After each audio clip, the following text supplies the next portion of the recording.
Graças a Deus por estarmos mais uma vez aqui.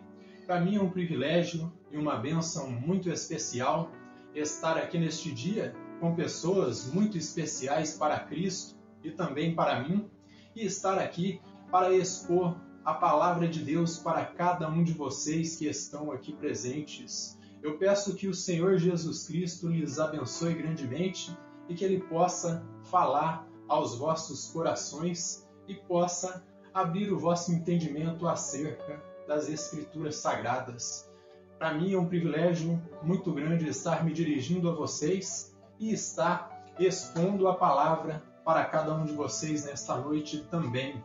Então, fica aqui o meu agradecimento à audiência de cada um de vocês que todas as sextas-feiras e todos os domingos aqui estão para ouvir a palavra de Deus.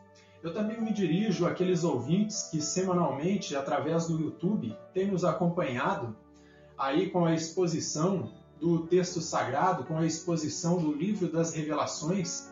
Para mim também é um privilégio me dirigir a cada um de vocês e eu peço que o Senhor Jesus Cristo lhes abençoe grandemente e que Ele possa falar profundamente ao coração de cada um de vocês. Para mim é um privilégio me dirigir a cada um de vocês também. Eu agradeço pela audiência de cada um e peço que você não se esqueça de deixar o seu like aí ou o seu dislike. Você tem toda a sua liberdade de comentar, compartilhar com seus irmãos em Cristo, para que assim essa mensagem possa chegar ao maior número de pessoas. Eu também me dirijo a você que ainda não é inscrito, você que é novo, você que tem nos acompanhado aí também através das redes sociais, através do Instagram e do Facebook. Eu peço que você se inscreva no nosso canal aí na barra de inscrição abaixo do vídeo, para que assim você venha fazer parte também desta família, que já tem agregado aí mais de 100 pessoas. Então, eu peço que você se inscreva em nosso canal, deixe o seu comentário aí, deixe o seu like ou o seu dislike, você tem toda a sua liberdade. E eu agradeço aí pela tua audiência também e peço que Deus lhe abençoe grandemente por estar aí acompanhando a exposição do texto sagrado. Pois bem, quem estiver com a sua Bíblia, por gentileza, abra comigo na carta aos Romanos, no capítulo 7, do versículo 14 até o 25. Então abra comigo aí a sua Bíblia, na carta aos Romanos, no capítulo 7, do versículo 14 até o 25, será a exposição da palavra de Deus neste dia. Então quem estiver com a sua Bíblia, por gentileza, acompanhe comigo aí na carta aos Romanos, do capítulo 7, do versículo 14 até o 20. E diz assim a palavra de Deus: porque bem sabemos que a lei é espiritual, eu todavia sou carnal, vendido à escravidão do pecado. Porque nem mesmo compreendo o meu próprio modo de agir, pois não faço o que prefiro, e sim o que eu detesto. Ora, se não faço o que quero, consinto com a lei, que é boa. Neste caso, quem faz isto já não sou eu, mas o pecado que habita em mim. Porque eu sei que em mim, isto é, na minha carne, não habita bem nenhum, pois o querer o bem está em mim, não porém o efetuá-lo. Porque não faço o bem que prefiro, mas o que não quero, esse faço. Porque não faço o bem que prefiro, mas o mal que não quero, esse faço. Mas se eu faço o que não quero, já não sou eu quem o faz, e sim o pecado que habita em mim. Então, ao querer fazer o bem, encontro a lei de que o mal reside em mim. Mas vejo, porque no tocante ao homem interior, tenho prazer na lei de Deus, mas vejo nos meus membros outra lei, que guerreando contra a lei da minha mente, me faz prisioneiro da lei do pecado, que está nos meus membros.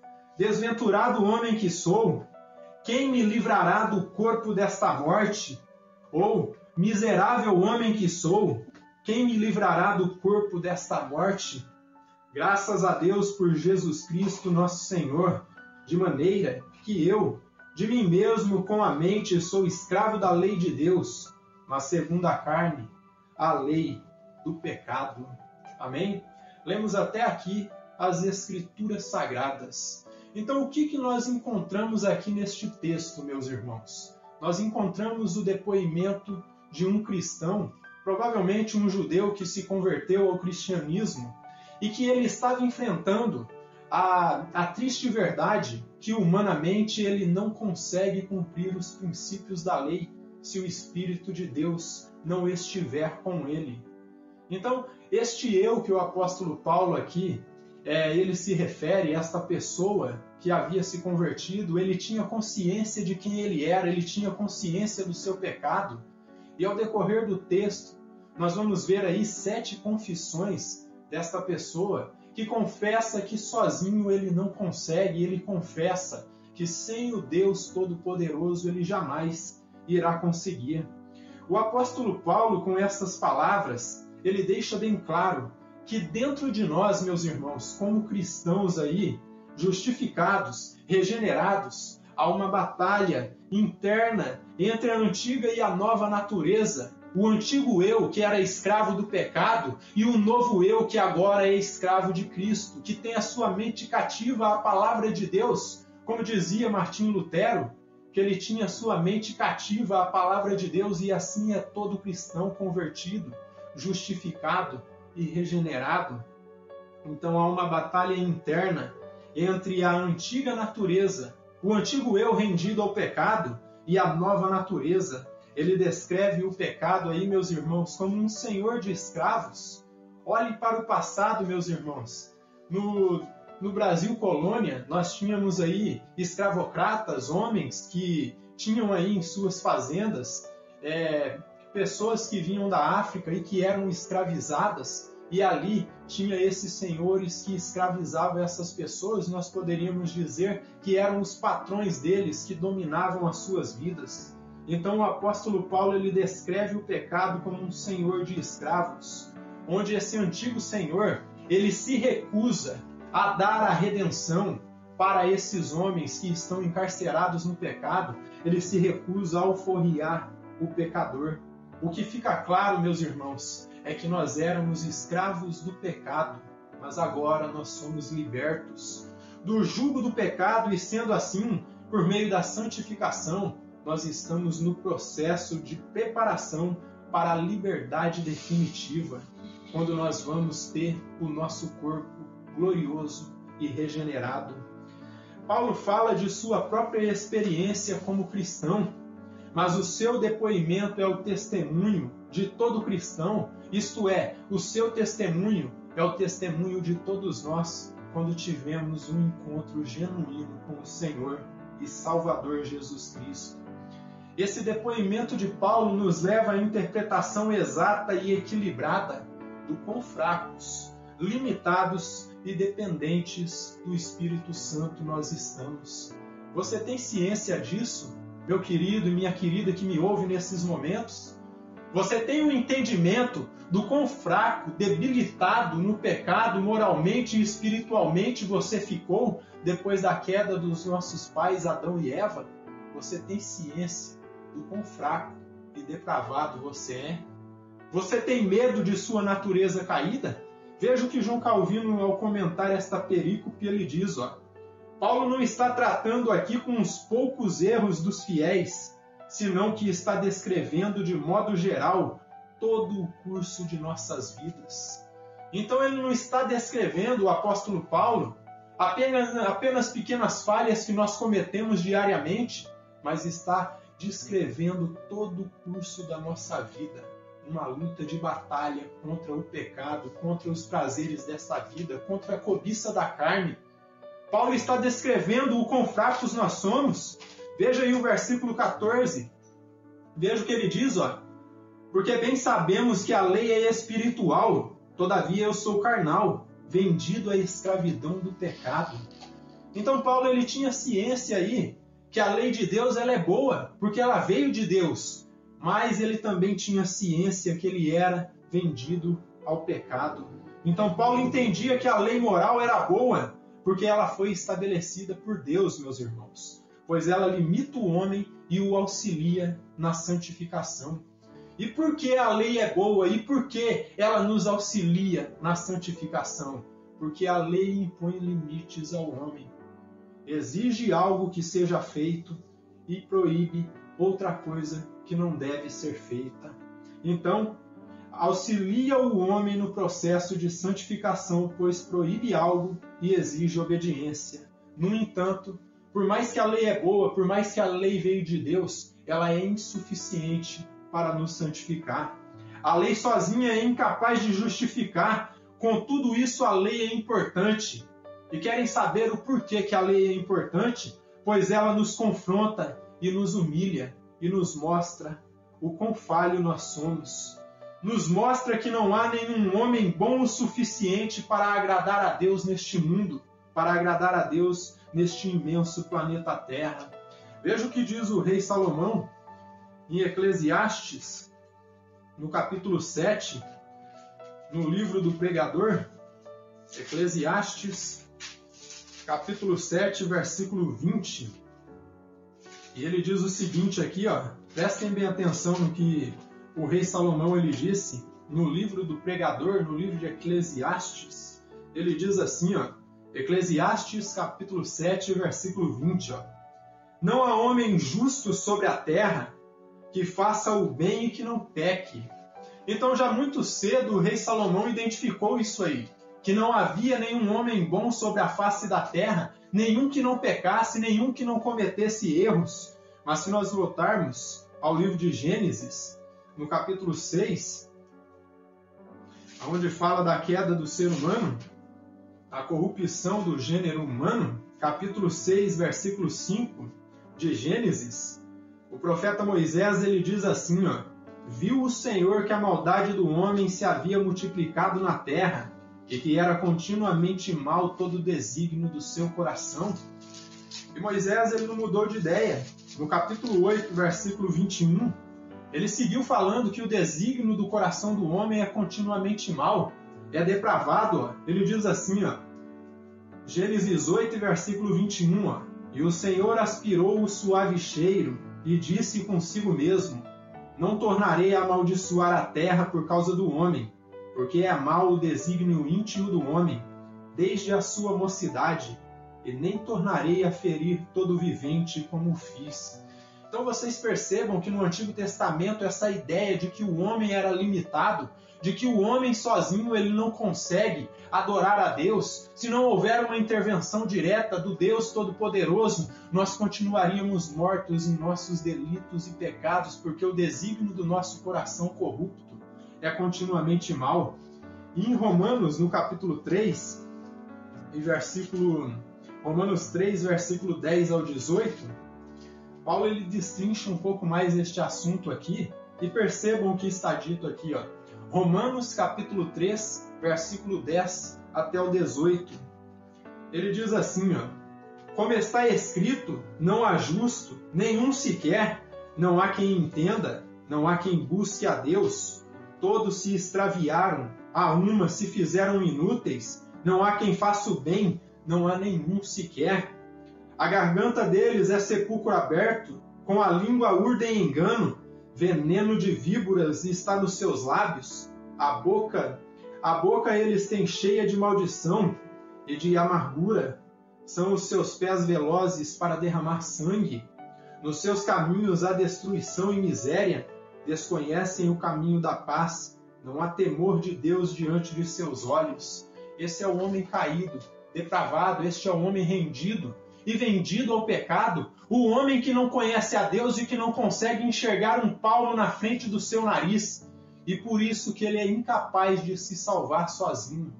E por isso que dizia o reverendo Augusto Nicodemos que o quadro apresentado aqui é de alguém que nunca acerta, alguém que só erra, alguém que vive buscando só aquilo que é incorreto, e todas as vezes que tenta acertar, acaba errando. Só que num certo sentido eu discordo dele, porque aqui é apresentado uma pessoa que tem ciência do que é correto. E essa pessoa só pode ser um cristão, porque o cristão é quem tem ciência do que é certo e do que é errado, porque Deus ali o ressuscitou. Mas João, em sua primeira carta, no capítulo 1, versículo 10, no capítulo 1, versículo 8 ao 10, João ele vai falar que quem nega que comete pecados é mentiroso e faz de Deus um mentiroso. Vejam bem o que está dito aqui, ó. Primeira carta de João, no capítulo 1, versículo 8 ao 10, ó. Se dissermos que não temos pecado nenhum, a nós mesmos nos enganamos, e a verdade não está em nós. Isto é, Cristo não está em nós, ó. Se dissermos que não temos pecado nenhum, a nós mesmos nos enganamos, e a verdade não está em nós. Se confessarmos os nossos pecados, Ele é fiel e justo para nos perdoar os pecados e nos purificar de toda injustiça. Se dissermos que não temos cometido pecado, fazemo-lo mentiroso, e a sua palavra não está em nós. Então aquele que diz que é perfeito, aquele que diz que não tem pecados, ele está enganando a si mesmo e está fazendo de Deus mentiroso, porque Deus diz em sua palavra que desde quando o ser humano pecou e desobedeceu a Deus no jardim do Éden, ele caiu em desgraça, ele caiu em depravação, de modo que o ser humano ele não foi afetado em um só nível da sua vida, mas em todos os níveis, todos os aspectos da sua vida, o espiritual e o carnal foi ali, como que eu posso dizer, foi afetado por conta do pecado, e desta forma não há nenhum justo sequer sobre o planeta Terra. Portanto, o relato de Paulo demonstra a nossa deficiência moral e espiritual. Ele tem o objetivo de nos mostrar que se não houver uma ação direta e totalmente graciosa do Espírito de Deus em nossa mente, em nosso ser caído, se não houver uma ação direta e totalmente graciosa de Deus em nosso ser caído e depravado, não somos aptos para viver o que a lei exige. Eu vou repetir isso aqui para vocês.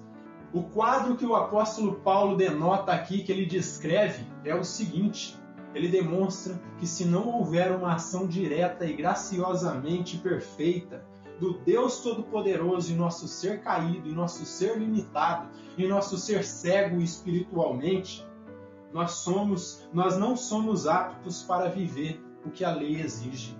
A lei régia diz que nós devemos amar a Deus sobre todas as coisas e amar o nosso próximo como a nós mesmos. Nós somos incapazes de obedecer essa lei moral divina se o Deus Todo-Poderoso não agir em nós. Nessa perícope, Paulo nos ensina que há uma batalha dentro de nós, batalha que só conseguimos vencer depois que Cristo nos chamou por sua graça irresistível, de modo que jamais enxergaríamos se Ele não nos mostrasse. O que fica claro também é que vamos ter que lutar essa peleja até o fim de nossos dias. Então entenda, você vai ter essa luta contra o pecado até o último dia de sua vida aqui nesta terra, ou até o retorno de Cristo, até Cristo retornar, ou até Ele te chamar. Como dito, Paulo está expondo esse conflito que há dentro de cada cristão convertido, conflito que a cada dia se torna mais acirrado entre a antiga e a nova natureza em Cristo Jesus. O velho homem ele se recusa a morrer, e deste modo vemos uma luta entre aquilo que é espiritual, isto é, aquilo que é santo, contra aquilo que é carnal, ou seja, aquilo que vem da natureza caída. E a partir deste contraste, o que Paulo expõe é que o que vemos nesse quadro aqui é uma guerra espiritual dentro de cada um de nós, uma guerra civil. E eu poderia citar aqui Martinho Lutero. Martinho Lutero, ao se referir a essa questão, ele dizia o seguinte: eu achei que tinha matado o velho homem no batismo, mas a verdade é que o miserável sabia nadar, e hoje eu tenho que lutar com ele todos os dias. Então veja o que diz aqui em Gálatas 5, versículo 16 ao 23. O apóstolo Paulo ele destrincha mais esse assunto aqui, ó. Vejam bem o que diz aqui em Gálatas 5, versículo 16 até o 23. Ele faz um contraste aqui entre as obras da carne e os frutos do Espírito, Prestem bem atenção no que ele diz aqui e vocês vão perceber que um se opõe ao outro. Um batalha contra o outro. É como se existisse um yin e yang dentro do homem. Aí, como diz aí as tradições orientais que dizem que existe um lado mau e um lado bom dentro do próprio ser humano. E assim dizem os próprios rabinos, que há uma parte boa no homem e uma parte má que está em conflito desde a queda. Veja o que diz o apóstolo Paulo. Digo, porém, andai no Espírito e jamais satisfareis a cobiça da carne, porque a carne milita contra o Espírito e o Espírito contra a carne, porque são opostos entre si, para que não façais o que porventura seja do vosso querer. Então o que o apóstolo Paulo está expondo aqui?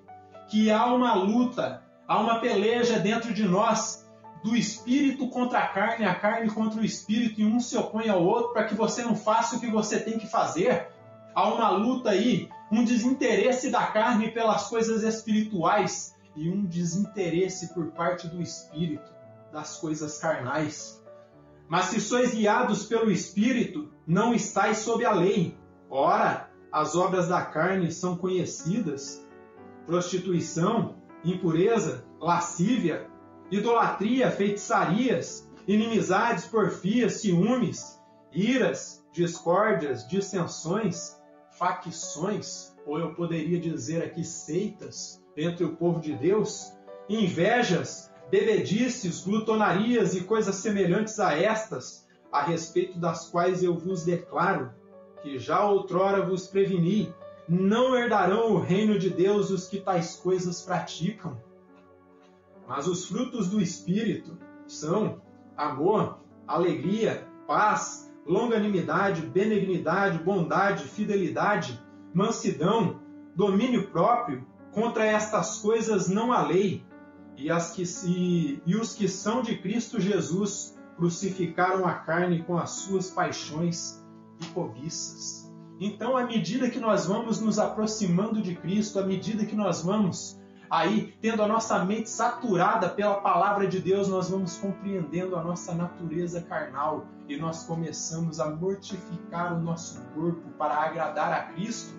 Se antes você bebia, agora você não quer beber mais. Se antes você se prostituía, agora você não se prostitui mais. Se antes você falava palavrão, se você tinha palavras torpes na sua boca, palavras indecentes, palavras que desagradam o seu próximo e também a Deus e ao seu Santo Espírito, você vai parar de falar essas palavras. Se você vivia praguejando, se você vivia reclamando da vida, você vai parar de reclamar. Se você via tudo errado na sua vida, você vai começar a olhar para a obra que Cristo fez por ti e por mim na cruz do Calvário e vai perceber que tem sentido nós nos voltarmos para Ele. Então, quando você tem um encontro aí com Cristo, você começa a ter ciência do pecado. Portanto, o relato de Paulo revela para nós a figura de um homem ou de uma mulher que foi convencido pelo Espírito Santo o quão fraco e limitado pecador ele é. Então perceba que nós só somos capazes de compreender o quão fracos e pecadores nós somos depois que o Espírito Santo nos convenceu. O F.F. Bruce, ao comentar esse verso, ele vai dizer assim, eis aqui, pois, o autorretrato de um homem conscício, ou seja, consciente da presença e do poder do pecado em sua vida, e um tirano, que é o pecado, cujas ordens ele odeia e despreza, mas contra cujo poder ele luta em vão. E por que o F.F. Bruce está dizendo que aqui é o autorretrato de um homem que teve aí o discernimento do pecado, de alguém aí que tem ciência do poder e da eficiência do pecado na sua vida? Porque foi alguém que teve aí o seu coração iluminado pelo Espírito Santo. Mas por que ele está falando isso? Porque ele sabe que o texto que está dizendo aqui é que o ser humano é depravado, limitado, totalmente voltado para o mal e que ele tem ciência de que suas forças só podem vir de Deus, porque o ser humano, naturalmente, como ele está morto em seus delitos e nos seus pecados. E se não houver uma intervenção de Deus, se Deus não o ressuscitar por sua graça, ele vai continuar morto, porque morto não reage. O morto, se não for habilitado pelo Espírito de Deus, ele não vai reagir. Então, ele sabe, ele tem ciência do poder e da presença do pecado na sua vida.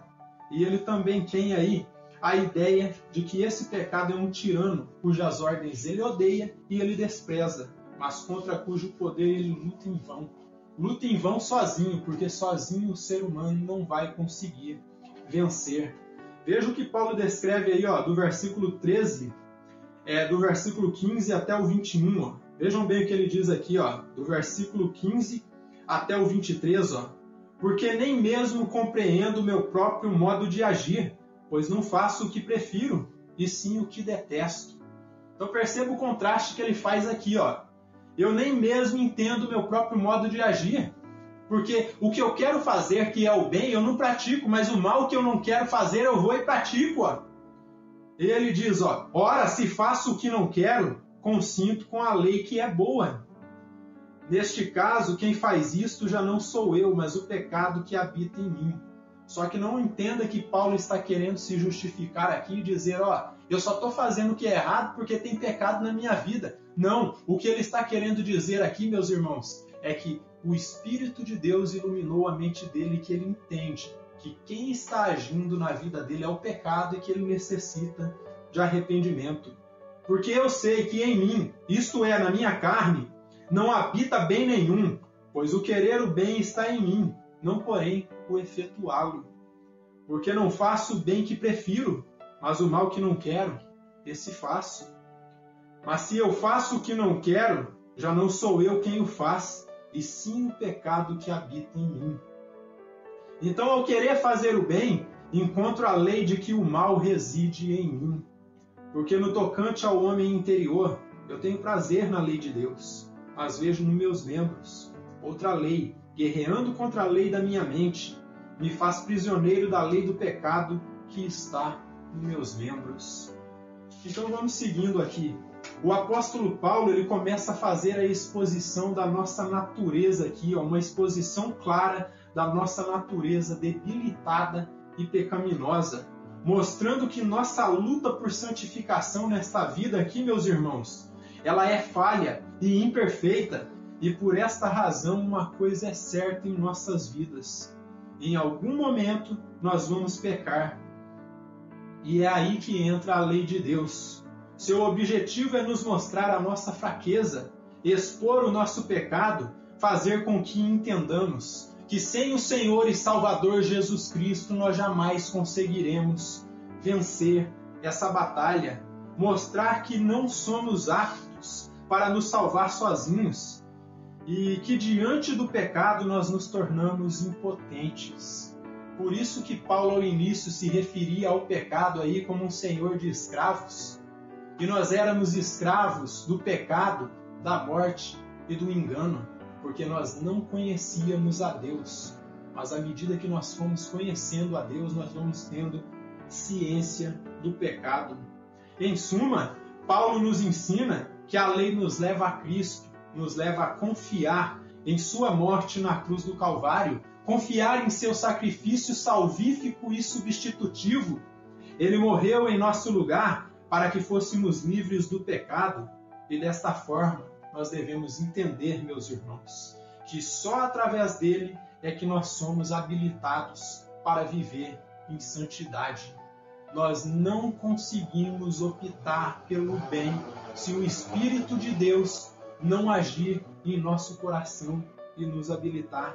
Paulo, com esse depoimento, meus irmãos, destrói a prepotência dos homens que se acham aí autossuficientes e capazes de se salvar sozinhos. Certa feita eu comentava sobre alguns arminianos que diziam que eles eram capazes aí de chegar à presença de Deus sozinhos. Eles advogam que eles têm o livre-arbítrio, mas eu posso dizer para vocês, se você tem o livre-arbítrio, para de pecar que eu quero ver. Para de pecar para ver se você consegue sozinho. Então, Isso aqui destrói a prepotência dos homens que se acham autossuficientes e capazes de se salvar, justificar e santificar sozinhos. E o que Paulo ensina é que quanto mais nós conhecemos a Deus e quanto mais nós nos aproximamos da luz, a nossa porquice vai aparecendo, a nossa sujeira vai aparecendo. Quanto mais nos aproximamos da luz que é Cristo, mais consciência do nosso pecado, mais conscientes do nosso pecado ficamos. Quem não tem consciência está muito longe de Deus, não foi iluminado por esta luz. Se a pessoa vive acumulando pecado em cima de pecado, vive uma vida porca de iniquidade, saiba que essa pessoa não conhece a Deus, porque se ela foi iluminada por Deus, ela vai lutar insistentemente para obedecer o seu rei. O R.C. Sproul, ao comentar esses versos, ele vai dizer assim, o testemunho dos maiores santos da história é que quanto mais tempo eles são cristãos e quanto mais profundamente imersos tornam-se na palavra de Deus, mais agudamente conscientes se tornam de suas deficiências. À medida que crescemos na graça, nós crescemos em nossa compreensão de nossa necessidade contínua da graça de Deus. Quanto mais nós conhecemos a graça, meus irmãos, quanto mais nós conhecemos a Cristo, quanto mais nós conhecemos a palavra, mais conscientes de nossa necessidade nós vamos ficando. E veja o que Paulo diz aqui nos versos 24 e 25. Desventurado homem que sou, ou eu poderia dizer, como está no original, miserável homem que sou, ele diz aqui, quem me livrará do corpo desta morte? Então ele dá um grito eloquente aqui. Muitos poderiam falar, Paulo está desesperado, porque sabe da sua condição limitada, mas eu vou mostrar para vocês se esse grito aqui não é de alguém desesperado. Graças a Deus por Jesus Cristo, nosso Senhor, de maneira que eu de mim mesmo, com a mente sou escravo da lei de Deus, mas segundo a carne, da lei do pecado. Paulo declara que ele é um miserável, e ao declarar que é um miserável, ele se refere à nossa natureza aí caída no pecado. Seu grito eloquente não é o grito de um desesperado, mas de alguém que tem completa convicção de quem é o seu Redentor. E isso revela para nós que a nossa única saída, meus irmãos, para vivermos a santidade, para vivermos em santificação, é nos apoiarmos em Cristo Jesus, o nosso Senhor. Pois sem Ele, jamais conseguiremos viver em santidade e vencer o pecado. Pecado que Deus e a Escritura reprova. Em nossa salvação, justificação e santificação, não houve, não há e nem haverá obras humanas, porque tudo é obra de Cristo, do começo ao fim. Não haverá obras ou méritos humanos, pois, como é expressado por Paulo, quando nós queremos realizar o bem, nós já praticamos o mal. E se chegássemos ao ponto, meus irmãos, de cumprirmos todos os preceitos da lei de Deus, nossas obras melhores seriam consideradas aí como trapos imundos, e ainda seríamos considerados servos inúteis, pois teríamos realizado apenas o que a lei exige de nós. Pois a santidade de Deus está muito além de nós, nós não conseguimos mensurar a santidade de Deus. Veja o que diz aqui em Isaías 64.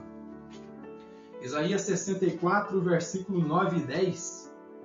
Isaías 64, versículo 6. E diz assim, Isaías 64, versículo 6. Diz assim, mas todos nós somos como o imundo, e todas as nossas justiças como trapo de imundícia. Todos nós murchamos como a folha, e as nossas iniquidades, como um vento, nos arrebatam. Então percebam que Isaías ele tinha consciência que por mais que ele fosse santo, por mais que ele se santificasse, qualquer obra que ele fizesse para se salvar seria considerado como um trapo imundo e ainda assim a sua iniquidade o iria engolir.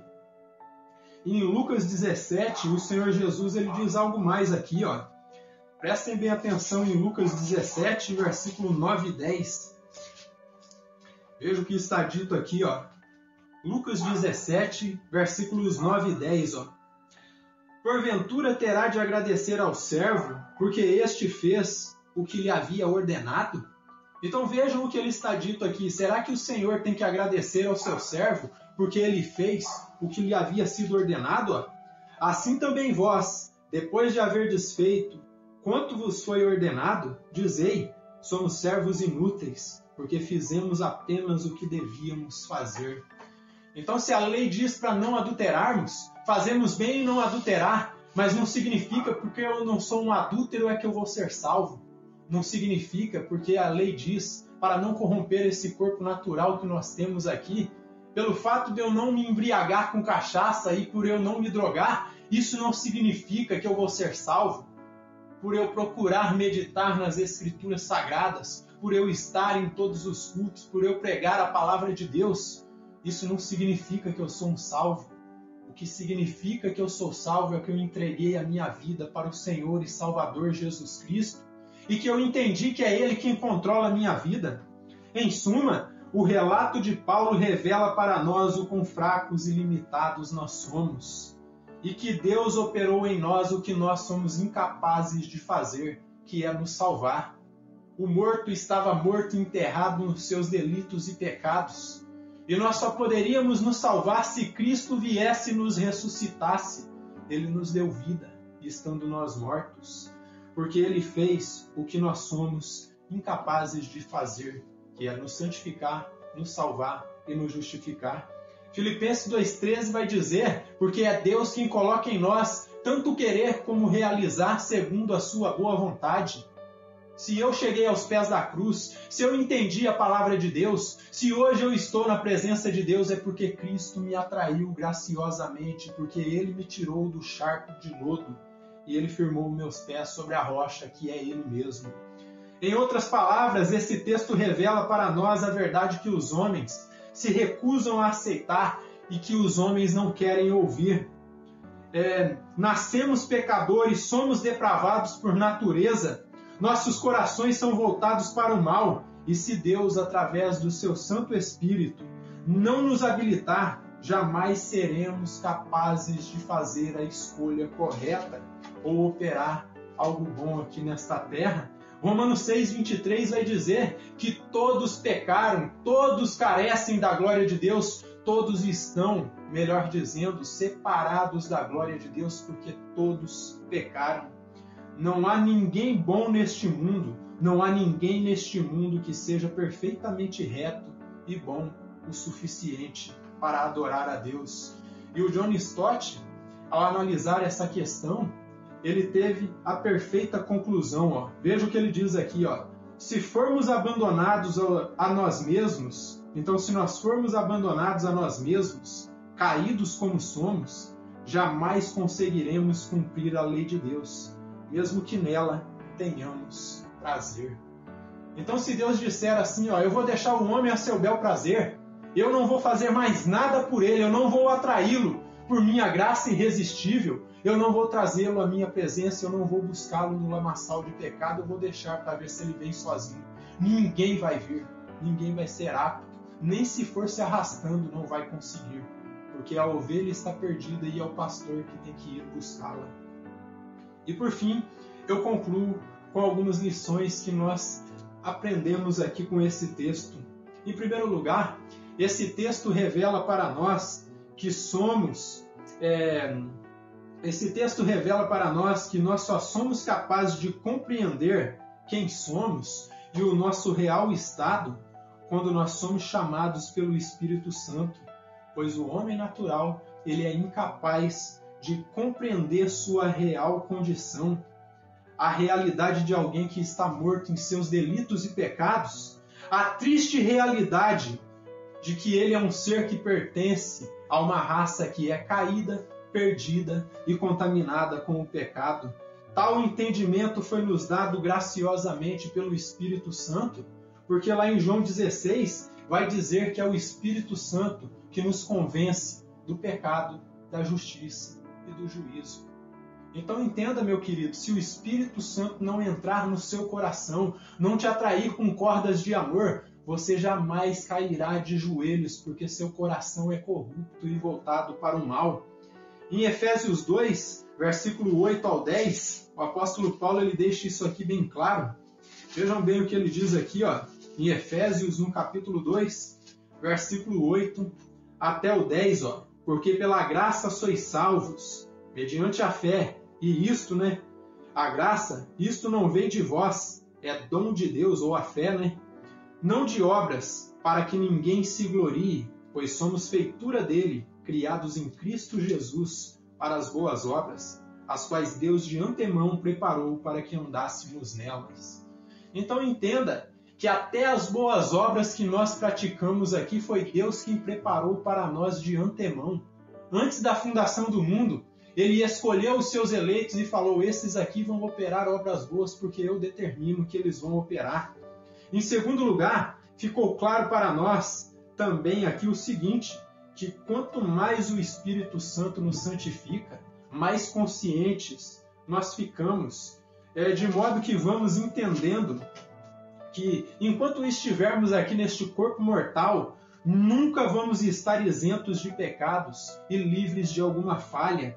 Em suma, não existe cristão perfeito.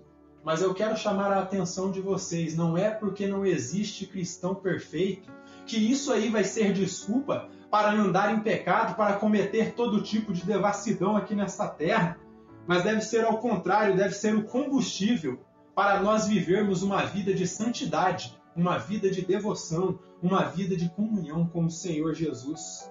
Em santidade, mesmo sabendo que humanamente nunca seremos perfeitos, nunca será bom o bastante, até chegarmos ao alvo que é Cristo e a nossa glorificação. Em suma, nós devemos resistir à cobiça do pecado, às cobiças da carne e renovar a nossa mente pelo Espírito Santo, através da unção do Santo Espírito, todos os dias. Veja o que diz aqui em Efésios, capítulo 4, versículo 22 até o 24. Efésios 4, versículo 22 ao 24. E nos diz assim, prestem atenção, no sentido de que quanto ao trato passado, vos despojeis do velho homem, que se corrompe segundo as cobiças do engano, e vos renoveis no espírito do vosso entendimento, e vos revistais do novo homem, criado segundo Deus em justiça e retidão, procedentes da verdade. Então Paulo está dizendo, o pecado é real, o pecado está na nossa carne, mas nós devemos nos renovar a cada dia pela unção do Espírito Santo. Devemos buscar santidade, devemos buscar a palavra de Deus. É o que ele diz aqui em Romanos 12, 12, 1 e 2. Vejam bem o que ele diz aqui, em Romanos 12, versículo 1 e 2.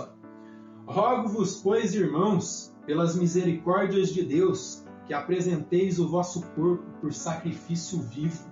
O nosso corpo é a nossa oferta, é a nossa adoração, santo e agradável a Deus, que é o vosso culto racional. E não vos conformeis com este século, ou seja, com este mundo, mas transformai-vos pela renovação da vossa mente, para que experimenteis qual seja a boa, agradável e perfeita vontade de Deus. E a boa, agradável e perfeita vontade de Deus é a nossa santificação.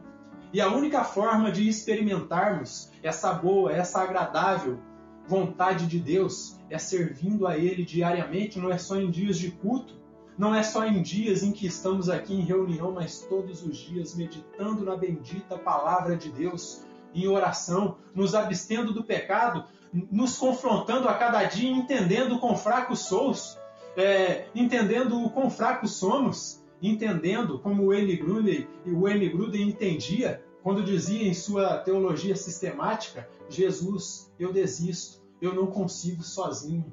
Era como se ele dissesse: Senhor, segura em minhas mãos, porque sozinho eu não vou dar conta.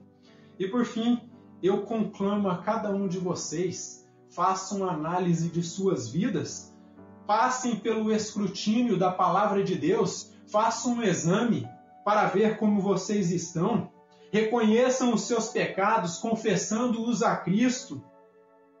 Não culpe ninguém pelos seus pecados, ainda que nós temos aí inimigos vorazes, que é o diabo e o mundo. Mas percebam que se tiver algum culpado pela nossa pecaminosidade, pelo nosso pecado, não é o mundo e não é o pecado, somos nós mesmos. Então não culpe ninguém, reconheça que o único culpado por você pecar é você mesmo, é a sua natureza, é com ela que você tem que lutar todos os dias. E dizer como Wayne Grudem: Senhor Jesus, eu desisto. Então segure em minhas mãos, me dê força para que eu possa continuar nessa batalha renhida. O pecado está avançando a cada dia, meus irmãos. A cada dia que passa, o homem tem se corrompido nos seus pecados. Ele tem soltado da potente mão do Senhor e tem procurado viver a sua própria conta. E quando o homem procura viver a sua própria conta, ele vai viver no pecado, ele vai viver na devassidão. Não tem como o homem viver uma vida santa, apartado de Deus. Por isso, entregue-se a Cristo diariamente e procure melhorar, procure se voltar à palavra, procure passar pelo escrutínio da palavra de Deus e enxergar aonde você está errando. E diga: Senhor Jesus, eu faço uma aliança contigo, muda o meu caráter, muda a minha vida, faça-me conforme a sua vontade, para que eu possa te servir conforme o Senhor deseja e não conforme eu quero. Não me entregue a mim mesmo, Senhor, porque se o Senhor entregar a minha vida, a minha própria direção, eu vou parar no inferno, mas se o Senhor estiver dirigindo a minha vida, eu sei que esse poderoso capitão, ele vai me levar até a eternidade. Então, largue de ser teimoso, meu irmão, largue de ser teimosa, minha irmã, e se volte para a palavra, segure nas mãos de Deus, ou ao contrário, deixe que Ele segure em suas mãos, para que você possa chegar aonde você tem que chegar. Porque se Ele deixar você andar como você quer, de acordo com a sua mente pecaminosa, caída e depravada, como dito, você vai parar no lago de fogo que arde com enxofre. Amém? Que o Deus eterno nos abençoe grandemente.